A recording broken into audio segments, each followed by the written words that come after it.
Alrighty, guys. Welcome to Sports Legion's podcast. As you can see, it's just me and Aaron here today. We're just doing a quick NHL kind of trade deadline recap, kind of talk about what's going on right now in the NHL and just a lot of the moves that are going on and kind of what that means for the rest of the season and going into the playoffs. Aaron, go ahead, man. Let's start. Let's delve. Oh man, this trade deadline was so exciting I couldn't even work that day because I was glued to my phone just seeing what was going to happen next. I mean, it's one of the best deadlines in sports, like maybe outside of like baseball. Year in and year out, the deadline is so awesome because the players, the first half of the season, 3/4 of the season, really, you could say, teams are figuring out who they are. Yep. And then if they're not going to make the playoffs, they're worried about themselves, they're sellers. They're getting as much as they can. And the players who are, or the teams that are already serious contenders, they go for it. I love it. Hockey teams go for it like no other team in any other league. They just go for it. Case in point, Columbus, who I think had the most successful trade deadline, and they gave up the most equity, I'd say. Mm-hmm. Matt Duchene having arguably his best year. Yep. On a team that he can't find a home on, and it's contractual. I get it. He'll find a home and sign a long-term deal, in my opinion, this offseason. Who it will be with, I don't know. But let's run down the line. They picked up Kincaid, a very competent – he could be a 1B on the right team. Very competent goaltender. Yeah. Ryan Dzingel, a pickup after they picked up Duchene, and not getting rid of Artemi Panarin. Yep. Keeping him was crucial to this year because they could have got a lot for him, but they're win-now mode. Definitely. And it's not even close. This deal makes them the best team in that division, in my opinion. Yeah, I think this puts them over the Capitals. They're kind of right there. I mean, they're definitely better than the Penguins, even though they just lost a couple nights ago against them. But it's fascinating that, I mean, as a mid-market team, I think everyone kind of forgets about Columbus. Like they've been solid. I mean, they have some really good pieces with Panarin, with Flingo, Bobrovsky, and Net. I mean, he's a perennial, just solid. All-time, really good, really, really good goaltender that I think just goes unnoticed because they play in Columbus. So I think a lot of those guys are, kind of no-name guys that are really good NHL players. And I think it's fascinating. They just literally they push their chips all to the center, man. They're like, we're all in. Yeah. We're going all in. We've got to convince Panarin to stay. Like, there's huge contract talks with him. Like, they don't know if he's going to stay, go. Like, and he's a type of player, a type of talent that you want on your team. I think that's interesting. Columbus, unbelievable moves. They were definitely busiest. A team that they've been consistent. Look at the last few years they've been in league. They've been consistent. Their biggest Achilles heel is getting past the first round of the playoffs. They can't get over that making hump. that run. Yep. This is it. 2 years ago they're into the playoffs and they're looking like a really good team, and they run into the Pittsburgh Penguins. Yeah, the buzzsaw. Yeah, the Penguins might not even make the playoffs this year. That's a real sentence I just said, and there's fact to that. So and then they ran into a buzzsaw last year with the Capitals. And this year it's different. I think this year they're going to be the force, and it's exciting. I think it's very exciting for a team that it's long overdue for. I think that'd be a sexy pick going into the playoffs, just as a fan of parity. But moving into some other ones that I thought that were really interesting, the teams, again, that are really going for it. A team that's expected to be there in Nashville goes out and gets Wayne Simmons, who you just said was a very underrated pickup, in your opinion. Yep. I think that was the most underrated trade, I think, at the deadline. Like, I know he's a big name, but it kind of flew under the radar. And the talent that he brings in terms of his scoring ability, but the physicality, the leadership, everything else that he brings, I think is right up what Nashville. I mean, as an Avalanche fan, I was kind of hoping they would take a run at him because I felt like that was the kind of attitude they needed. They needed to inject that kind of physicality into their game because I don't think they have anybody like that. And with Nashville, they're already a gritty team. They're already ready to scrap. Chippy. And now you're going to bring in a Wayne Simmons. Woo. Yeah. As a fan of the Avalanche, him coming to the Central Division really makes my skin itch. Because knowing that we're gonna have to face him again, I think he's a grittier Landeskog, big body, talented in front of the net. He's physical, Wayne Simmons to me is a little more physical than Landeskog is. Oh yeah, by far, yeah. And that's huge. Kind of running down the list, Vegas going for Mark Stone and then signing him to a contract. Yeah. That's huge. I think Mark Stone was the most prized free agent, in my opinion, this time around. He went to a good team. Paul Stastny, he's coming into his own with that team. He might resign. I don't know. They had a miracle run last year, but I think this trade deadline, picking him up, shows that, they could be good for a while. Yeah, and I mean, Vegas was. I mean, they were hurt because a lot of those, great players that they had last year, they're all on like 1-year deals. That's why the teams didn't protect them, right? Because they're like, well, we're probably not going to re-sign them, so we'll put them in the expansion draft. We're not going to protect them, because they have kind of maybe ugly contracts. I think they were. I mean, that's where expansion teams can get really hurt. And I mean, Vegas has kind of weathered the storm. They've kept everyone around. They've kept their core group. And, getting Mark Stone, that's big. I mean, he's a type of talent that, you can kind of make a run with. And I think he was kind of lost in Ottawa. I mean, he just kind of never could. I mean, and it's sad to see that the Senators are that. I mean, they talk about sellers, man. They unloaded so much. And I think it's interesting because going back to the Duchesne trade, they've got a couple first rounders, and if he re-signs with Columbus, they get another first rounder from Columbus. And I credit Ottawa. A lot of people on the outside looking in are thinking, what are they doing? They're selling their best. Listen, they're in the basement of the league right now, and Duchesne, very talented player. Let's not forget of what those 7 players in Ottawa did last year in basically throwing their coaching staff and their team under the bus. And it makes me wonder, Duchesne is in a situation with Ottawa. They're in the basement of the league. Duchesne was in Colorado the year before, and they were the basement of the league. Yeah. I mean, does it go to say what kind of player he is in the locker room? I don't know. That could be a different topic later, but I really do like what Ottawa did. They built a lot of capital up, and they have a lot of picks. Use it wisely. Thank you, Ottawa, for being where you are, because that makes the Avalanche chances of getting Jack Hughes that much better. Yeah, that's true. Yeah, there's a lot. I mean, there's a lot that goes on. I think the NHL deadline, the trade deadline, is just huge. And I mean, it's not over. I mean, I know it's kind of a weird rule. I actually learned about this. Like any trade after the trade deadline, you can use them all the way up to the playoffs. Yep. Which is a very interesting concept. Could be valuable for those teams that are on the bubble. Especially with the Stars, right? With what happened with them. I mean, that's what I was going to get to. If you want to get into that really quick. Mats Zuccarello gets traded from New York to Dallas. Great move. I loved this move. Mats Zuccarello is a great talent, great leader. I loved him in that locker room. Obviously, if you guys saw the video, Heinrich Lundqvist was devastated to see him go. But it makes sense to pair him with a Jamie Benn and a Tyler Seguin. Makes a huge. He scores his first game with Dallas, but then he gets hurt his first game as well, and he's out 4 weeks. That's the home stretch to the playoffs in which they're clinging to a playoff spot right now. Yeah, we got 19 games left, about 19, 20 games left for most teams. We're in the home stretch, and that could make or break them. If they need a player, I love this because this sets up so perfectly. This is why I love hockey. That rule, which you just alluded to, they can sign a talent or trade for somebody, get them into the playoffs, and then Mats Zuccarello is good to go come playoff time. Yep. Yeah, and they can make something like that. Yeah, and it's just and I mean that sucks. I mean, I guess that's what happens. And I mean, it's interesting, man. Like all these guys, man, they all like scored like in their first games, like in their new teams, like Brassard did, Duchesne.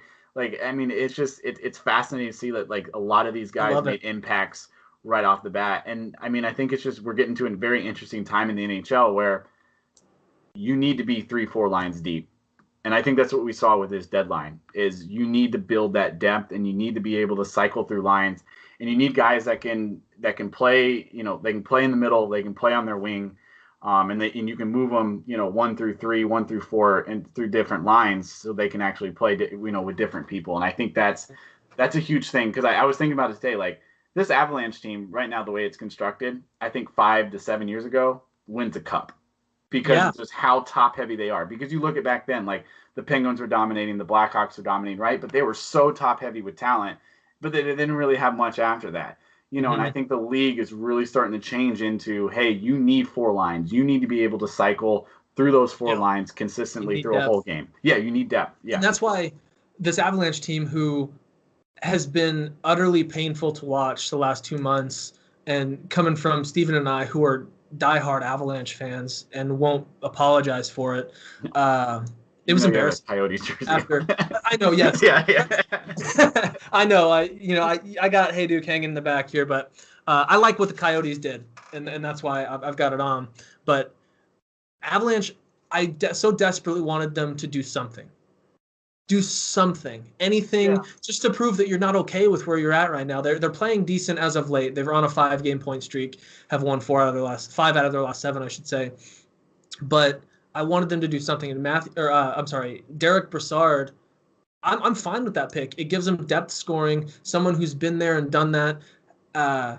Needs to settle in. If it was 3 years ago, if this was Derek Brassard 3 years ago, I'd been like, hell, here we go, like strap on, let's go. To me, it's low risk, moderate reward. You saw what he did in his first game. Yeah. He scores. That's huge, and he's on a line with Matt Calvert, who he played a full season with in Columbus, almost a full season. That's what's most important. He wins. Yeah. And that's what I was going to say. And not a lot of people appreciate that, a Ryan O'Reilly aspect to this player. That game, his first game in Colorado, he lost 1 faceoff that whole game. Yeah. And he was effective on the power play. He didn't get it in on the power play, but he was peppering the goalie.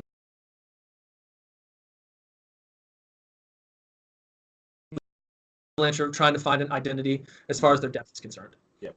Yeah, I think a lot of teams are searching for that. And I think, look at the best team in the league right now, Tampa Bay. By a long shot. Yeah, you want to talk about depth. Like, they are scary.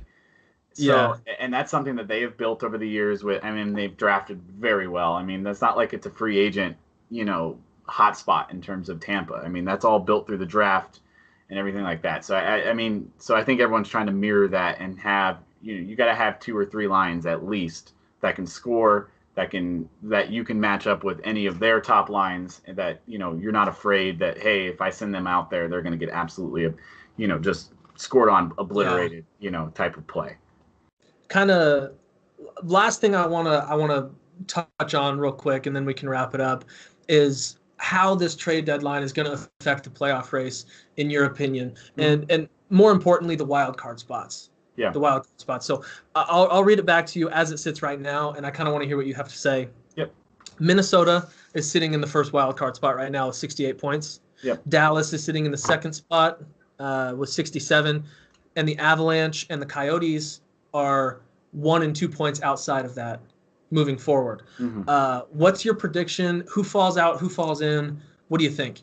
It's kind of weird because I thought Minnesota was going to be sellers. They made a couple moves, more kind of, lateral kind of talent moves where it wasn't really maybe change the scenery. Yeah, we're not. Yeah, it kind of changed the scenery. They got rid of Granlund, right? He went to Nashville as well, so that adds another. Coyle. Yeah, and yeah. And they add another scorer, but I with Minnesota, I think their coach pretty much came out and said, hey, we'd be the most dangerous team in the league if we made the playoffs, which I don't necessarily see that. I see them falling out. I think Dallas is in. I think they've got enough talent that I think power them through. And then it kind of comes down to the Avs and the Coyotes, and I'm going to go with experience there and say the Avalanche are going to go through. Now, the Coyotes play in the much easier division. Yes. Right now, right? The Pacific is having a way down year. Like the Pacific is usually very solid. They're having an extremely odd year. Outside of 2 teams, really, that division. Yeah. Your top 2 teams are Calgary and pretty much. San Jose's looking pretty good. Yeah, San Jose's solid, and Calgary's having an unbelievable year. Way outside their weight class, but yeah. So if it's tough to say, but I think the Avalanche squeak in. I think they have 2 more with Dallas, so those are going to be 2 big games that they have to play. But the way they've kind of been winning in their division lately, with beating Winnipeg a couple times, beating Nashville, I think they're figuring it out. And hey, this is exactly the same scenario they were in last year, right? It's going to take 82 to get in. Yep. They're gonna have to get in. So I from the West, I think that's where I stand with the West. And I agree with you. Minnesota, I think they gave away too much, and they're hurting. I think they fall out. Yeah. Dallas, to me, it depends on how healthy they are. Yeah. And correct me if I'm wrong, but Jamie Benn got hurt the same game Matt Zuccarello did. Yeah, I don't know how long he's out for. I don't know either. Is that going to affect the team? If he's out for an extended period of time, a week or two, I think they fall out. But if they're in it at 2. I agree with you there. And I think Colorado, I think they find a way to get in. I think they can ride it. Colorado could be a dangerous team in the playoffs. I honestly believe that. Can they go all the way? Probably. I don't think so. I mean, if you look at the top end talent of the teams they're competing with, right? Like Arizona's right there. I mean, they've got Vancouver's 5 points out. Chicago's they're not done. They could do it. Yeah, but I mean, if you just look at if you want to look on paper, right? The talent wise, the Avalanche have the best talent of any of those teams, right? Minnesota, Dallas, Arizona. Like those are the other 3 that are going to be right there. Yeah. You look at talent, they have the best, right? They have a guy in Nathan McKinnon that if he heats up and starts taking over the league, you can ride that right into the playoffs. Landeskog is having an underrated year, Career leading the team in goal. Yeah, career year. He's having a great year. Mikko Rantanen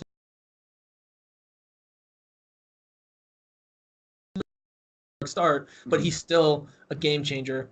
But yeah, it should be fun in the West moving forward. One thing I'm really excited about going into the East.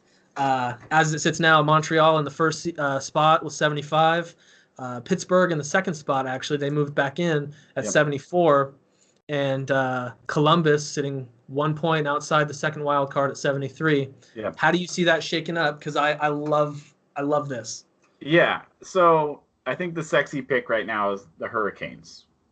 For some reason, they have some kind of juju going there. And I think it's with Don Cherry. All the Don Cherry hate that's coming down from Canada is fueling the Hurricanes to make their way into the playoffs. I love it. They're sitting in the 3 right now. Yeah, I mean, but they're at 74 points right now. They have the tiebreaker over Pittsburgh, so I mean, they're going to be in the 3 spot in the Metro Division. But I think Montreal makes it. They're kind of just sitting there. I mean, they're not really competing with anybody really from their division. I mean, the Atlantic seems pretty locked up right now, right? Tampa Bay, Boston, Toronto. I mean, they're kind of they've separated themselves. Yeah, if anything happens, it's going to be Montreal and Boston flip-flopping for seeding, but I think that's it. I think they're locked in. Yeah, so I mean, I think those are all locked in. I mean, the Islanders and the Caps, I mean, even you're looking at that, like that's 79 points. I mean, that's not that big of a lead right now as a division leader. I mean, a surprising division leader too. Yeah, they're 5-6 points. I mean, the Islanders are the best defensive team in hockey. They've been playing great, but they don't have a star. Tavares. Right. They don't. And I think with all sports now, you don't necessarily. I guess they might have a star. They shouldn't be, but they're better without him. But I think they might miss him in the playoffs. Yeah, they will, because you need top end scoring in the playoffs. You need that guy that can score really at any given point, any given time, right? You just need that type of talent. But yeah, I think it's going to come down. I think Columbus gets in, which I think knocks Pittsburgh out. I just think that they lost their top 2 defensive pair in the outdoor game against Philly. Oh yeah. And they're battling the injury bug right now. Sidney Crosby and Evgeny Malkin are great, but I don't know if they're good enough to get them in right now. Yeah, the scary part with Pittsburgh, they can always score goals. They can always score goals. That's not a problem with them. It's how many they give up. It's how they play on the defensive end. And losing a Chris Letang for X amount of time is still going to be it's still going to hurt them. Columbus loaded up way too much not to make it. Yeah. It would be an absolute monumental collapse if Columbus did not make it.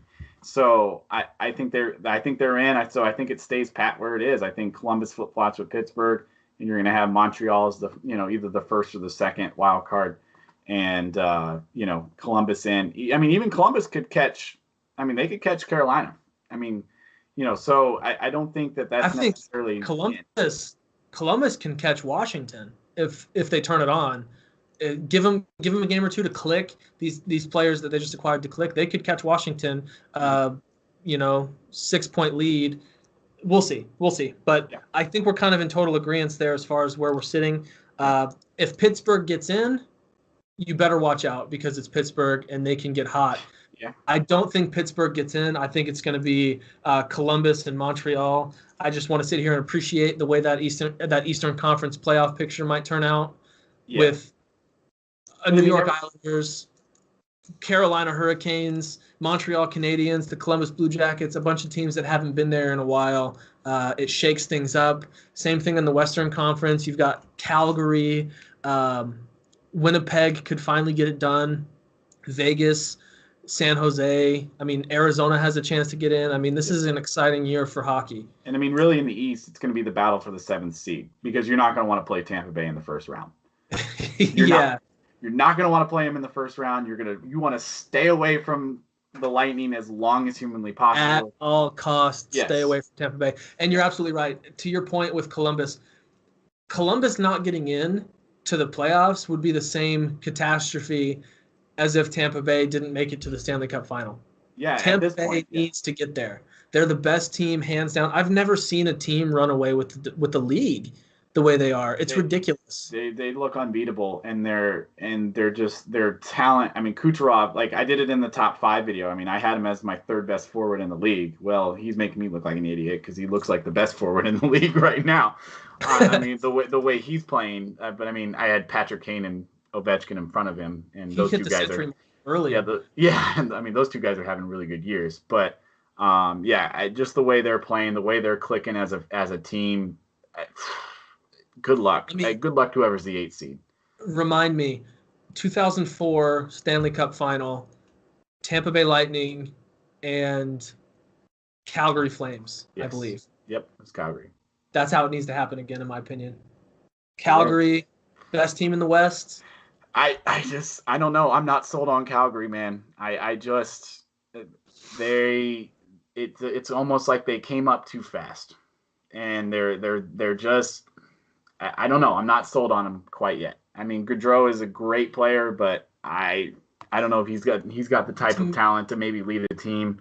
And I don't know. You've got a lot of very veteran, the old guards there, especially in like the Central, right? You have Nashville, you have Winnipeg, you have San Jose, you have Vegas with Calgary. Like, you just have a lot of that old guard in there that I think Calgary is going to struggle with. This team in Calgary reminds me a lot of a team in San Jose 3 years ago. When they played the Penguins? When they played the Penguins. San Jose ran into the Penguins. I think they were a little, like you said, a little too early.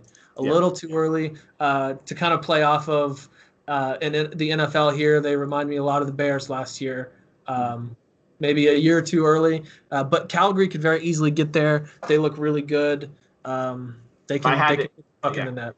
Here's the thing: like right now, if I had to pick one team out of each conference, I mean, I think you got to go with Tampa Bay, right? Like that's just you're betting, man. You got to go with Tampa.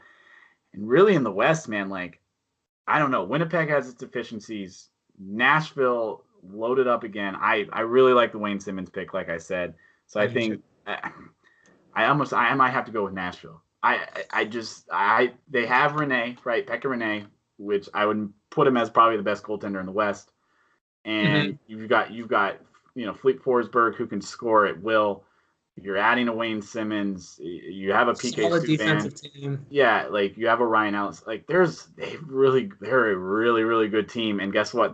That arena is extremely tough to play in the playoffs. And they just took over the number 1 spot again in the West because Winnipeg, they started to struggle as of late. Yep.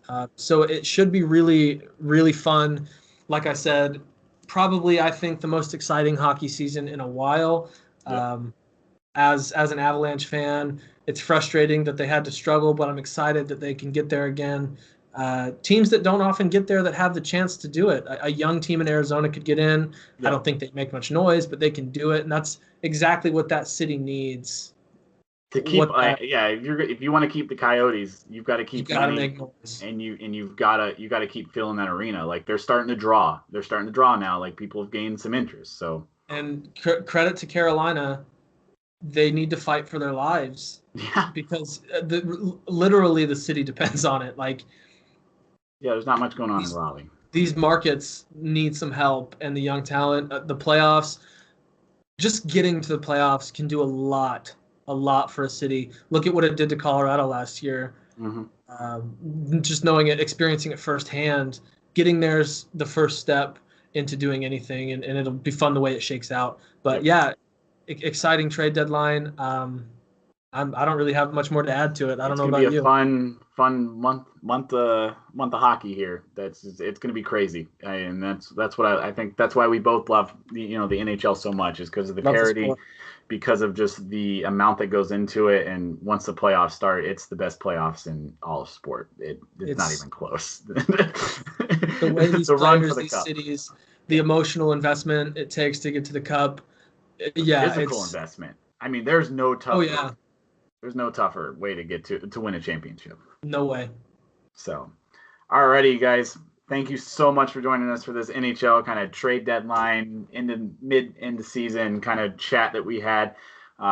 Please like, subscribe, follow us on Twitter, Instagram, YouTube.